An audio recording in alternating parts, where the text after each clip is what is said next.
अच्छा, आज के प्रोग्रामिंग के बारे में बताइए और मरीजों को जिस तरीके से आप आए सलाह देते हैं कैसे रहना चाहिए उसके बारे में बताते हैं आप। Thank you. आप सभी का इंग्लिश शेयर दिवस में स्वागत है। ये हम हर साल 29 सितंबर को मनाते हैं और हर साल एक थीम होता है। इस साल जो थीम है इसका काउंट योर बीट्स, अपने धड़कन को नापो और कंट्रोल में that should image productivity and longevity of. वैसे तो हर साल ही हम लोग ये प्रोग्राम करते हैं और जब ऐसे मंच पर कभी बात की जाती है तो ज़रूरत ये है कि हम प्रिवेंटिव पार्ट को डिस्कस करें। जो इसका ट्रीटमेंट पार्ट है वो क्लिनिक पे करते ही रहते हैं, मरीजों को समझाते ही रहते हैं। ज़रूरत ये है कि हृदय की बीमारियों से बचा कैसे जाए। इसमें बड़ी हाई फाई चीज़ों में न जाके हम अपने जो डेली रूटीन एक्टिविटी है अगर हम उसको मेज़र करें और देखें हमारी दिनचर्या कैसी है और हमारा खान कैसा है, हमारी स्मोकिंग, ड्रिंकिंग, एडिटिव फूड, ये सब चीज़ें हम कितना ले रहे हैं ये बड़ा इम्पोर्टेंट है। और कई बार ये होता है कि मरीज हमसे ये कहते हैं कि साहब हमारे फैमिली में डेवलप कर रहा है, हमें पेरेंट्स से मिल के हम क्या करेंगे। तो सही बात है, जो फैमिली प्रॉब्लम है उसको तो हम नहीं बदल सकते, लेकिन हमारे हाथ में जो हम उसको बदल सकते हैं। जो पेरेंट्स से मिल गया तो जेनेटिक डिजीज़ होती है जो ट्रांसमिट होती है। इससे कई बार आप लोगों ने सुना होगा कि हार्ट अटैक कम उम्र में हो गया या कार्डियक अरेस्ट हो गया। कार्डियक अरेस्ट का मतलब ये होता है कि हृदय का चलना बंद हो गया, उसकी वजह अटैक ही नहीं है, बहुत सारी बीमारियाँ हो सकती हैं तो जेनेटिकली मॉडिफाइबल है। तो आज के प्रोग्राम का इम्पॉर्टेंट आस्पेक्ट ये है कि हम प्रिवेंशन पे ध्यान दें और अपनी लाइफ स्टाइल और अपने सराउंडिंग को हम इम्प्रूव करने की कोशिश करें। अरे क्या हार्ट टेंशन से ही होता है या खान पान पे भी निर्भर करता है?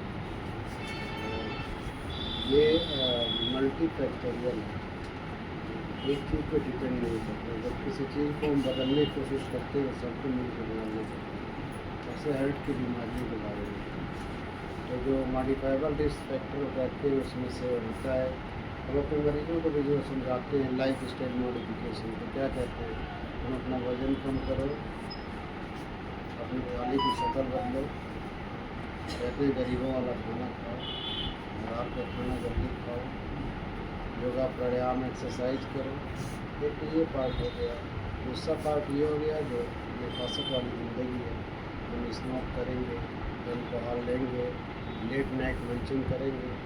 तो ये सारी चीज़ें हैं कि जिससे कि और तो जो इम्पोर्टेंट रिस्क फैक्टर जो कोलेस्ट्रॉल का बढ़ना है, ओबेसिटी का बढ़ना है, ये सारी चीज़ें आती रहती हैं। तो सब मिला जुला के चीज़ें काउंट करती है। एक चीज़ को ये कहा जाए तो इसका मतलब किसी लीन थिन किसी दुबले पतले को हार्ट अटैक नहीं होना चाहिए, ऐसा नहीं होता। हाँ, ये है कि जो ओबेसिटी एक रिस्क फैक्टर है, जो स्मोक करेगा उसको ज़्यादा होगा, जो मोटा होगा उसको ज़्यादा होगा। इसका मतलब ये नहीं कि पतले वाले को नहीं है। तो जो मॉडिफाइबल रिस्क फैक्टर है जो पता है कि ये ठीक नहीं है उसको ठीक करने की आवश्यकता है। ये इस पर जब हम ब्रॉडर स्केल पर प्रिवेंशन की बात करते हैं तो एक्सेप्शन इज ऑलवेज देयर। हम लोगों के ग्रुप में कई सारे डॉक्टर्स भी होते हैं, जब हम लोग डिबेट करते हैं कि severe risk in obeys and non obeys person, यानी मोटे और नॉन मोटे में, तो वो खुद ही खड़े करते देखो मैं तो कुंटल को मैं मान रहा हूँ। सो एक्सेप्शन इज ऑलवेज देयर। इसका मतलब ये नहीं कि उसको हम रोल बना लें। अगर ये सब कुछ हमारे हाथ में होता तो what is role of nature.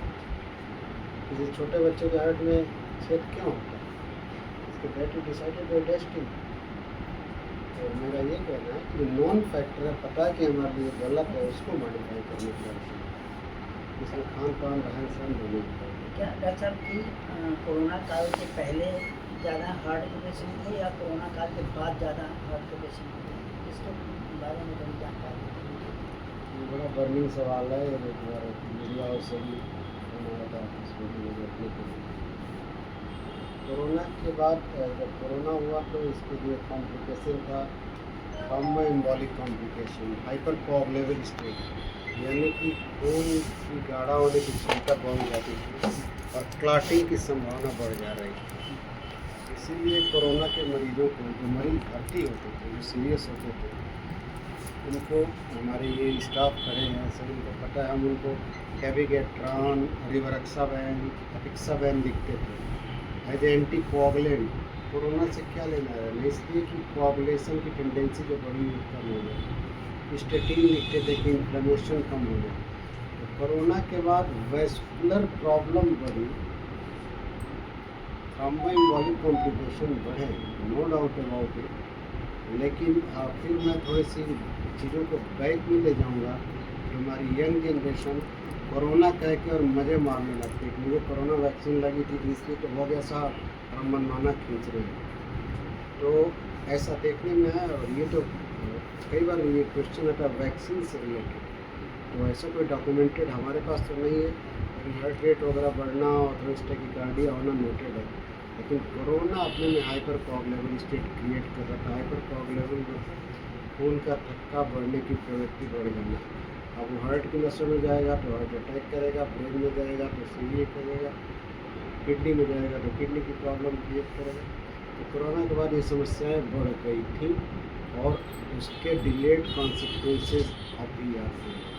एक बीमारी पल्मोनरी एम्बोलिज्म होती है, कोरोना काल में बहुत ही बढ़ गई थी, जो यूजुअली ओबेज फीमेल में और लॉन्ग बेड रिडन पेशेंट में होता है। This is true and this observe in corona. अन्य बीमारियों के बाद जब बहुत सारी बीमारियां होती हैं, अचानक उसके हार्ट पे भी असर पड़ता है, उसका भी तो कारण कुछ होता है। सब बीमारियाँ, सब सिनिस्टर डिजीज़ हैं एक्चुअली। ये सारा हमारे स्टाफ है, इनको पता है कि आप प्रिस्क्रिप्शन का सर्वे करेंगे, जो डायबिटिक होता है उसको थोड़ा सा बीपी बढ़ा हुआ होता है, उसका रोज़ ये लड़के BMI देखती हैं, उसका BMI बढ़ा हुआ होता है, उसका वज़न होना चाहिए 60 किलो, लेडी का है वो 80 किलो की, वज़न कम करो तो कहती है कैसे कम करें, तो पता ही नहीं है। तो उनका लिपिड प्रोफाइल अल्टर होता है। तो जितनी वेस्कुलर प्रॉब्लम है, कार्डियोमेटाबॉलिक प्रॉब्लम है, जैसे शुगर, ब्लड प्रेशर, लिपिड, ये सिनिस्टर डिजीज़ कहते हैं। जब एक आता है तो कहता है दूसरे को भी आओ, तुम भी हो, हम मिल के काटेंगे इसको। तो एक फैक्टर अकेला नहीं होता है कि एक ही को लेकर हम तलवार को दें कि बस इसी की वजह से हुआ। उसमें मेजर माइनर फैक्टर हो सकते हैं, लेकिन एक हुआ तो दूसरे को आमंत्रित करते हैं। जैसे शुगर है, शुगर कंट्रोल है तो कोई बीमारी नहीं है, और नहीं कंट्रोल है तो वेस्कुलर प्रॉब्लम है। एक है कि नाक चौकट होगा, हिल जाएगा, किडनी जाएगी, बीपी होगा, कोलेस्ट्रॉल बढ़ेगा, अटैक होगा, रोज डेली बेसिस प्रॉब्लम। आज एक 32 साल का लड़का ही उस डायबिटीज में सीवियर चेस्ट, 12 साल की उम्र से स्मोकर हो गया है। क्या कर सकते हैं? 20 साल और झेल रहे हैं, 2-4 नहीं, साल और झेलेगा। नहीं, वो कल की बात है। कल मेरा पेशेंट है, वो पेशे से वो था जो दीवार की चुनाई करते हैं, और हाँ, true story I am telling.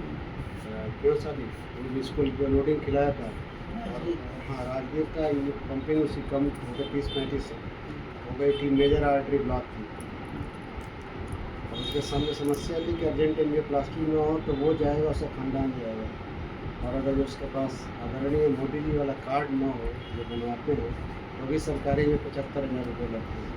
एक आम आदमी के लिए 75,000 रुपये कितने दुखदाई आप समझ सकते हैं।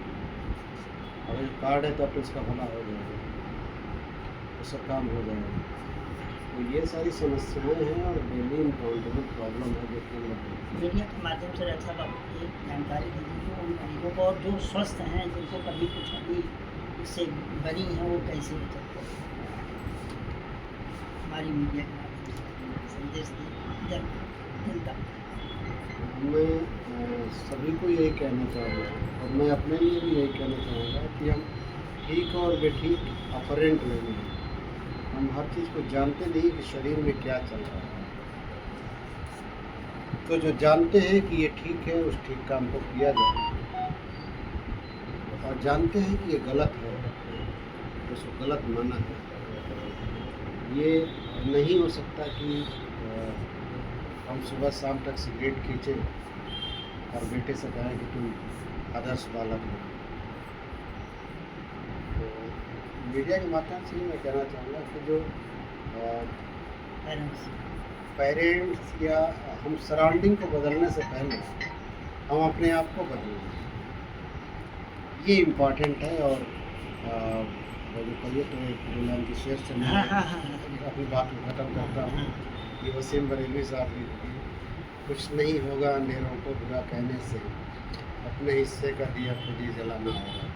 पहले हम अपने को ही बदल लें, ये ना कहें फलाना खराब है, अपने अंदर की बुराई देखें, फिर हम ठीक होंगे तो सब ठीक हो जाएगा। अगर जब हम परिवार में ठीक होंगे तो बच्चा ठीक होगा, घर वाले ठीक होंगे, एवरीवन मिल जाएगा। Thank you.